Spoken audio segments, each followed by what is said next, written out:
Someone once told me I was late, and they said it the way people say things when they think they've identified a character flaw. Not just, hey, you're late, but you people are always late. You people. Which is interesting because that's not a complaint about a person anymore. That's a verdict on an entire continent's relationship with time. And I've been thinking about that ever since. Not because I was offended, I wasn't, particularly, but because it revealed something. The person who said it genuinely believed that there was one correct relationship with time, one proper way to treat a clock, one civilized attitude toward a schedule. And anything that deviated from that was a flaw, not a difference. A flaw, which is a very confident thing to believe about something humans invented.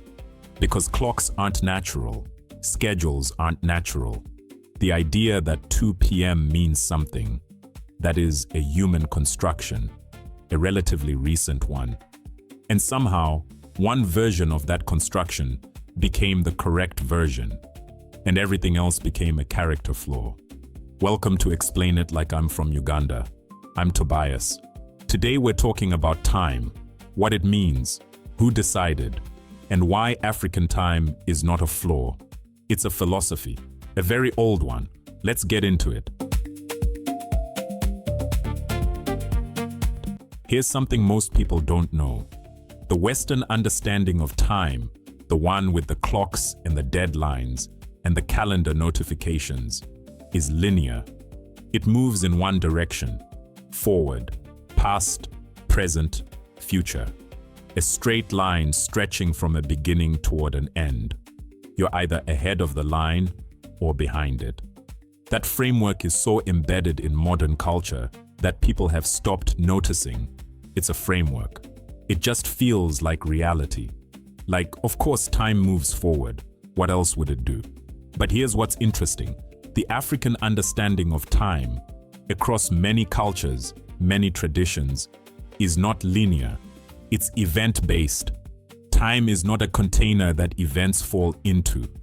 Time is what events create. If the event hasn't happened yet, the time doesn't fully exist yet either.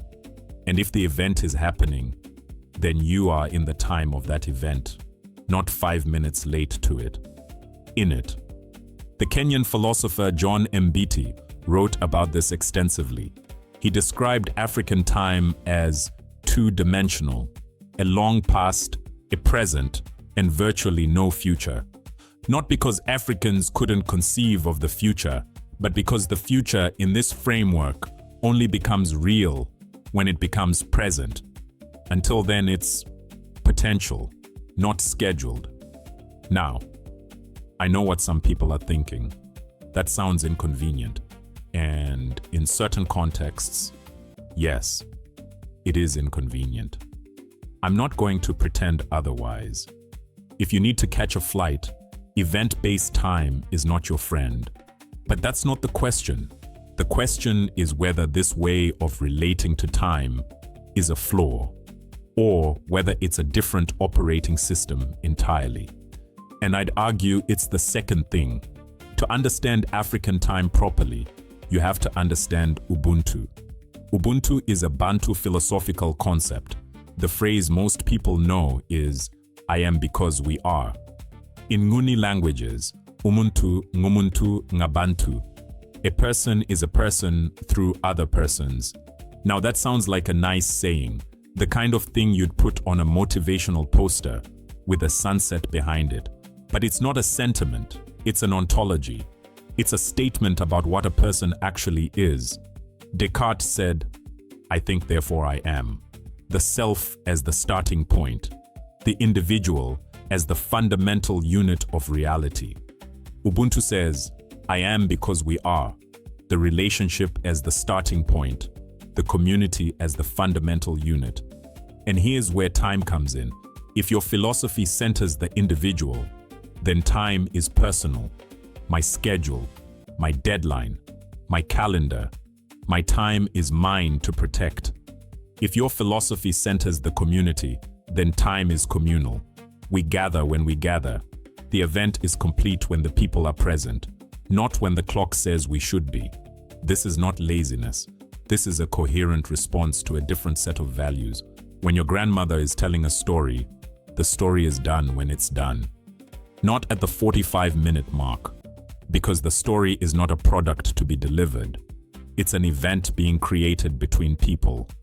When a community meeting happens, it ends when consensus is reached, not at 6 o'clock, because the purpose of the meeting is not to have met, it's to have decided together.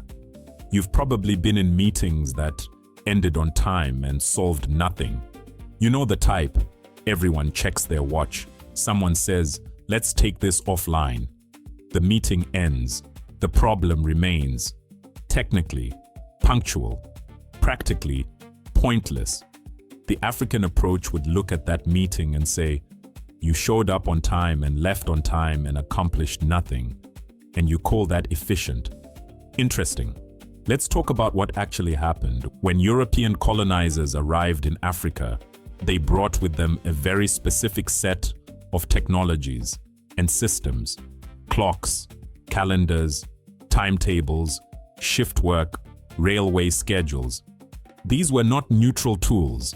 They were tools that made sense within a particular economic model: extraction at scale, labor discipline, industrial productivity.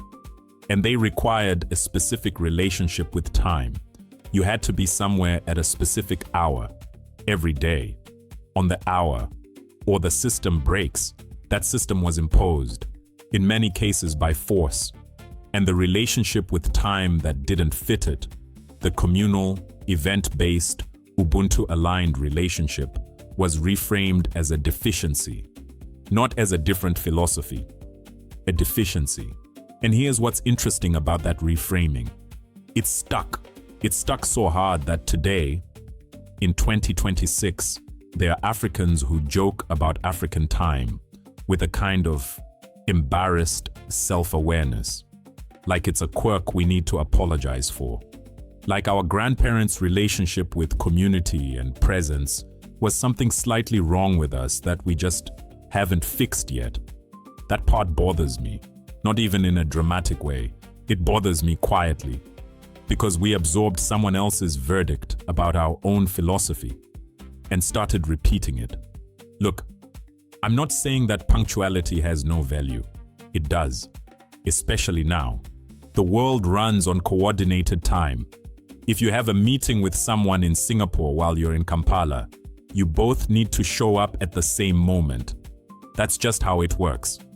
I'm not arguing against clocks. I'm arguing against the idea that clocks represent the only intelligent way to relate to time. And I'm arguing that what gets called African time, this tendency toward presence over punctuality, toward the event over the schedule, has a philosophical foundation that deserves more than a joke. Here's the part I find most interesting. The Western world, the one that spent centuries telling Africa its relationship with time was a flaw, is now in the middle of a productivity crisis. Burnout, quiet quitting, the 40-hour work week is being questioned. People are writing books about why busyness is destroying us. There are TED Talks, many TED Talks, about the importance of presence, of slowing down, of not letting the calendar consume your entire existence, of being fully in the moment you are in. Which is funny, because that's just Ubuntu. That's just be here, fully, with the people you are with. Let the event determine its own time. Don't sacrifice the present to an abstract schedule. It's not a new insight. It's a very old one. It just got repackaged, given a different name, put in a business book with a clean minimalist cover, and suddenly it's wisdom. Meanwhile, African time is still a meme. Mindfulness retreats in Bali charge $3,000 to teach people to be present.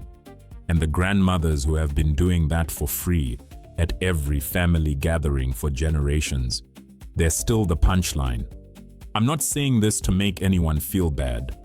I'm saying it because it's worth noticing. What gets called backward and what gets called a breakthrough often has less to do with the idea itself and more to do with who's selling it and where. So, African time, it's not a flaw. It's not a joke. It's not even particularly African, in the sense that it's exclusive to Africa.